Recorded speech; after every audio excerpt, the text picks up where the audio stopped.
വേഗം വരുന്നവനായ യേശുക്രിസ്തുവിന്റെ നാമത്തിൽ ദൈനംദിന അപ്പം എന്ന അനുദിന വചനചിന്തയിലേക്ക് ഏവർക്കും സ്വാഗതം. ഇന്ന് സ്തുതിയും അവന്റെ സാന്നിധ്യവും എന്ന വിഷയത്തെ ആസ്പദമാക്കി ചില കാര്യങ്ങളെ നമുക്ക് ചിന്തിക്കാം. അതിനാധാരമായ ഒരു വാക്യം വായിക്കാം. സങ്കീർത്തനം 22-ാം 3-ാം വാക്യം. ഇസ്രായേലിന്റെ സ്തുതികളിന്മേൽ വസിക്കുന്നവനെ നീ പരിശുദ്ധനാകുന്നുവല്ലോ. സ്തുതിയും ആരാധനയും നമ്മെ കർത്താവിങ്കിലേക്ക് അടുപ്പിക്കുക മാത്രമല്ല, അവന്റെ മഹത്വമുള്ള സാന്നിധ്യത്തിന്റെ കേന്ദ്രത്തിലേക്ക് നമ്മെ നയിക്കുകയും ചെയ്യുന്നു.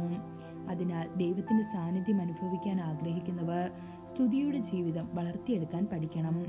ബൈബിൾ പറയുന്നു, നമ്മുടെ ദൈവമായ കർത്താവ് നമ്മുടെ അടുത്തിരിക്കുന്നത് പോലെ അവരുടെ ദൈവങ്ങൾ അവരുടെ അടുത്തുണ്ടായിരിക്കാൻ ഇത്ര വലിയ മറ്റൊരു ജനത എന്താണ്?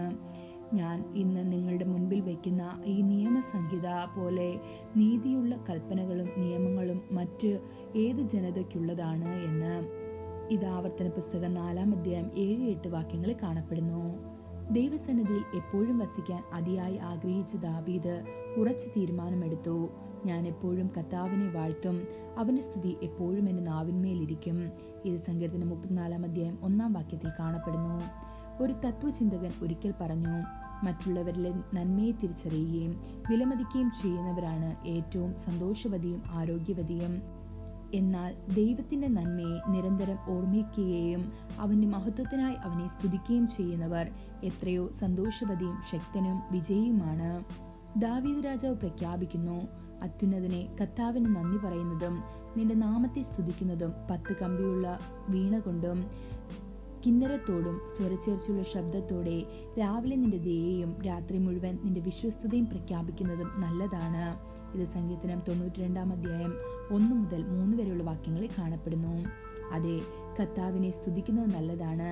നമ്മുടെ ആത്മാവിനും ശരീരത്തിനും മാത്രമല്ല, നമ്മുടെ മുഴുവൻ ജീവിതത്തിനും. ഒരിക്കലൊരു സുഹൃത്ത് തൻ്റെ വാച്ച് 1 മണിക്കൂറിലും മുഴങ്ങാൻ സജ്ജമാക്കിയിരുന്നു. അലാറം മുഴങ്ങുമ്പോഴെല്ലാം അവൻ 2 മിനിറ്റ് കണ്ണുകളടച്ച് കർത്താവിനെ സ്തുതിക്കുമായിരുന്നു.